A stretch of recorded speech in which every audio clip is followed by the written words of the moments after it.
चलिए देखते हैं फिजिक्स का। वैसा सब सवाल आज फिजिक्स का बताते हैं जो आपका मोस्ट इम्पोर्टेंट होगा एग्जाम में, वो सवाल सब आपका आ सकता है। देखिए सवाल है एक स्वरित्र द्विभुज का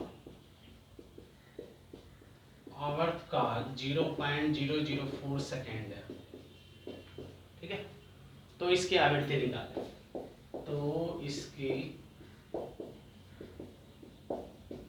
आवृत्ति निकालें, ठीक है। तो देखिए सबसे पहले समझिए आवर्तकाल, आपका आवर्तकाल आवृत्ति आपको अगर पूछता है किसी भी चीज का तो आवृत्ति बराबर फॉर्मूला होता है 1/आवर्तकाल, ठीक है। 1/आवर्तकाल मतलब n बराबर 1/t, 1/0.004। ऐसा सवाल आपका एग्जाम में आ सकता है। 10 हटा के 0 यहाँ देंगे, 4 से काट देंगे, 4 दूना 8, 4 बजे 250, 250 हर्ट्ज, ठीक है। 250 हर्ट्ज। अब यहाँ से समझिए कि आवर्तकाल क्या होता है, ये आपको समझने की चीज है। आवर्तकाल क्या होता है, तो देखिए किसी दोलन या एक दोलन, ठीक है, एक दोलन या कंपन, एक दोलन या कंपन पूरा करने में लगा समय,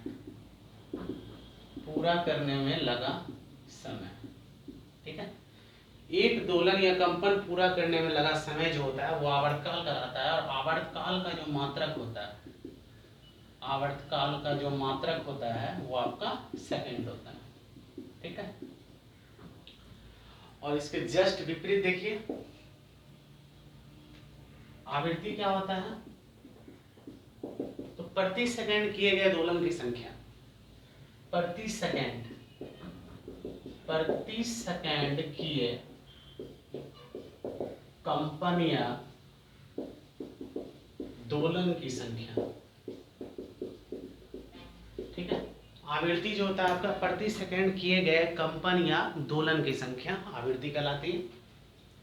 और आवृत्ति का मात्रक देखिए आपका क्या होता है, आवृत्ति का अगर मात्रक लिखेंगे प्रति सेकंड किए गए कंपन या दोलन, मतलब दोलन या कंपन प्रति सेकंड, दोलन या कंपन प्रति, जनरली इसको इस तरह से डोनेट करो, मतलब आवृत्ति जो होती है दोलन या कंपन प्रति सेकंड, और इसी को हर्ट्ज बोला जाता है, ठीक है। आवृत्ति का मात्रक आपका इसी को हर्ट्ज बोला जाता है, ठीक है। देखिए नेक्स्ट सवाल क्या है, फिजिक्स का एकदम बहुत सा सवाल आपका इंपॉर्टेंट सा सवाल बताएंगे और उसका व्याख्या करेंगे।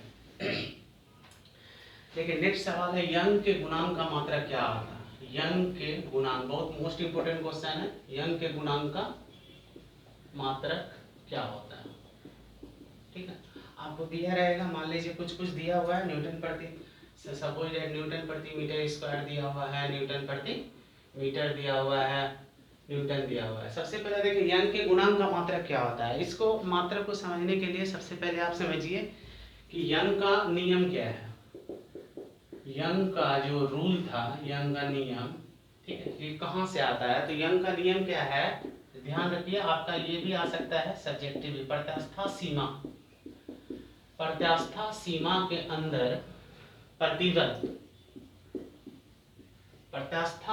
अंदर प्रतिबल विकृति के समानुपाती होता है, विकृति के समानुपाती। प्रत्यास्था चैप्टर आपका प्रत्यास्थता, ठीक है।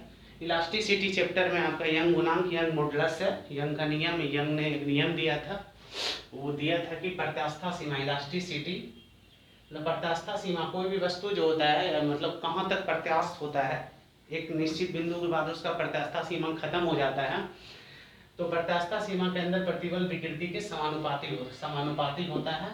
यही होता है आपका यंग का नियम।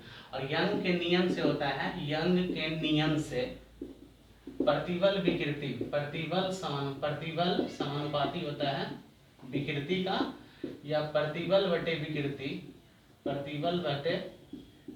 विकृति बराबर होता है आपका नियतांक, ठीक है, एक कांस्टेंट होता है। प्रतिबल बटे विकृति आपका कांस्टेंट होता है, इसी को बोला जाता है आपका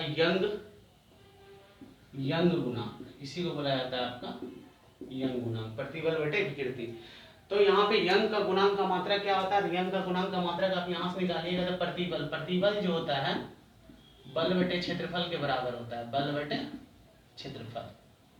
अब विकृति का विमाहीन होता है, विकृति विमाहीन मतलब इसका कोई मात्रक नहीं होता है। तो प्रतिबल बराबर अगर आप बल बटे क्षेत्रफल लिखिएगा तो यहाँ से आपका न्यूटन बटे मीटर स्क्वायर, यही आपका मात्रक आएगा। ठीक है, यही आपका न्यूटन प्रति मीटर स्क्वायर, यहाँ से पहला नंबर ये वाला आपका मात्रक आ जाएगा। ठीक है, ये सब सवाल का आप रिवाइज कीजिए, रेलवे के लिए बहुत इंपॉर्टेंट है और बड़ा मजा आएगा फिर एग्जाम देने में। देखिए नेक्स्ट सवाल पे चलते हैं। नेक्स्ट सवाल देखिए क्या है, 1.5 वोल्ट सेल में 15 ओम का प्रतिरोध जुड़ा है तो धारा का मान क्या होगा। 1.5 वोल्ट सेल में 1.5 वोल्ट सेल में 15 ओम का प्रतिरोध जुड़ा है, 15 ओम का प्रतिरोध जुड़ा है तो धारा का मान। ठीक है, सिंपल सवाल है। धारा V बराबर फॉर्मूला होता है IR, I बराबर हो जाएगा आपका V बटे R, V का मान है 1.5 वोल्ट बटे R का मान 15, 10 में हटा के 0, 15 देंगे 1/10 बराबर 0.1 एम्पियर। ठीक है, इजी सवाल था, कुछ नहीं है सवाल में। यही सब टाइप का सवाल आपका रेलवे में दिखेगा आपको, साइंस से, फिजिक्स से। चलेंगे फिजिक्स के बाद फिर केमिस्ट्री का भी वीडियो डालेंगे, इसी सब टाइप का सवाल मिला हुआ। ठीक है, देखिए 2 किलोग्राम वस्तु की एक गतिज ऊर्जा 25 जूल है, 2 केजी वस्तु का गतिज ऊर्जा 25 जूल, 2 केजी वस्तु का गतिज ऊर्जा 25 जूल है तो इसका संवेग क्या होगा, संवेग क्या होगा। तो देखिए दो तरह से आप इसको बना सकते हैं, दो फॉर्मूला है यहाँ से। संवेग बराबर देखिए P बराबर mv भी होता है फॉर्मूला, P बराबर mv दिया होता है तो यहाँ से आप क्या कीजिएगा, काइनेटिक एनर्जी बराबर हाफ mv स्क्वायर लगाइएगा, काइनेटिक एनर्जी हो जाएगा यहाँ 25 बराबर 1/2 गुना m का वैल्यू कितना है 2 गुना यहाँ आ जाएगा v स्क्वायर, 2 से 2 कट गया तो v बराबर हो जाएगा √25 बराबर 5 मीटर प्रति सेकेंड। देखिए काइनेटिक एनर्जी गतिज ऊर्जा हाफ mv स्क्वायर बराबर v का मान 5 आ गया तो आप यहाँ से p संवेग P बराबर mv, संवेग जो होता है द्रव्यमान गुना वेग के गुणनफल के बराबर होता है, 2 गुना वेग का मान 5, 5 गुना 10 किलोग्राम मीटर प्रति सेकंड। ध्यान दीजिए सब चीज यहीं से क्लियर हो जाएगा न्यूमेरिकल से। आप एक एक न्यूमेरिकल बनाइएगा तो इससे सब कुछ क्लियर होगा। देखिए संवेग क्या होता है तो द्रव्यमान और गुना वेग का गुणनफल के बराबर, संवेग का मात्रा क्या होता है किलोग्राम मीटर प्रति सेकंड। अब देखिए अगर आप काइनेटिक एनर्जी बराबर हाफ mv स्क्वायर से आप v का मान नहीं निकालना चाहते हैं, एक डायरेक्ट फार्मूला होता है, आप बहुत फेमस फार्मूला होता है गतिज ऊर्जा और संवेग में संबंध। ठीक है, संवेग में संबंध, ये एक बड़ा इंपॉर्टेंट फार्मूला होता है। गतिज ऊर्जा और संवेग में संबंध होता है काइनेटिक एनर्जी बराबर p²/Tm। काइनेटिक एनर्जी 25 है, इसको p² कर दीजिए, p आपका क्या है संवेग है, देखिए p आपका क्या है संवेग है, 2 गुना m का मान देखिए यहाँ पे कितना है 2, या p² बराबर कितना हो जाएगा 25 चौके 100, या p बराबर निकालिएगा तो √100 बराबर 10 किलोग्राम मीटर प्रति सेकंड। तो देखिए आप जानिएगा तो आप अगर कंफर्म जान रहे हैं तो किसी भी विधि से बनाइए, मायने नहीं रखता है। आप काइनेटिक एनर्जी बराबर p²/2m लगाइए या काइनेटिक एनर्जी बराबर हाफ mv स्क्वायर से p का मान निकाल के p बराबर mv करके आप वैल्यू निकाल सकते हैं। चलिए नेक्स्ट सवाल की ओर बढ़ते हैं, तैयारी कीजिए, ये सब सवाल का निश्चित है, गारंटी लेते हैं। अगर इस टाइप के सवाल आप सॉल्व करते हैं तो ग्रुप डी में 70-75 नंबर आप आराम से ला सकते हैं। ठीक है, किसी पिंड का भार जिस यंत्र से मापा जाता है उसका नाम। देखिए पिंड का भार दो चीज होता है, पिंड का भार, पिंड का द्रव्यमान, पिंड का द्रव्यमान। पिंड का भार हम कमानीदार तुला से नापते हैं, कमानीदार तुला। ठीक है, भार जो है हम कमानीदार तुला से, पिंड का द्रव्यमान जो है हम साधारण तुला से मापते हैं, साधारण तुला से। ठीक है, भार जो होता है W बराबर mg फॉर्मूला होता है। भार क्या होता है तो भार, किसी पिंड का जो भार होता है वह बल होता है, वह बल होता है जिससे पृथ्वी उसे अपनी ओर आकर्षित करती है, अपनी ओर आकर्षित करती है। इसके लिए द्रव्यमान होना जरूरी है। किसी वस्तु में अगर द्रव्यमान होगा तो ही उसका भार होगा, ठीक है। तो W बराबर mg, भार, वेट, W बराबर mg होता है, मतलब आप द्रव्यमान को g, गुरुत्वीय त्वरण, g क्या है आपका, गुरुत्वीय त्वरण, ठीक है। g क्या है आपका, गुरुत्वीय त्वरण, और इसका वैल्यू कितना होता है, 9.8 मीटर प्रति सेकंड स्क्वायर। बहुत सिंपल। अगर आपको किसी वस्तु का एग्जाम्पल देख लीजिए, यदि द्रव्यमान का मान आपको दिया है, द्रव्यमान बराबर 5 किलोग्राम, तो आप भार निकालना है। अगर भार का मान अगर पूछ रहा है आपसे, तो W बराबर mg कर दीजिए, सिर्फ 5 गुना 9.8 गुना कर दिया 5 4 9 5 45 4 49 गुना कीजिएगा 49 न्यूटन। भार का मात्रक भी न्यूटन होता है, ध्यान दीजिए। यहाँ से मात्रक जो है भार का न्यूटन होता है, ठीक है। मात्रक जो है आपका भार का न्यूटन होता है, W बराबर mg। और पिंड का जो द्रव्यमान होता है साधारण तुला से मापा जाता है, और द्रव्यमान का मात्रक क्या होता है, द्रव्यमान का मात्रक जो है वो किलोग्राम होता है। देखिए एक तीसरा चीज क्या है, बल।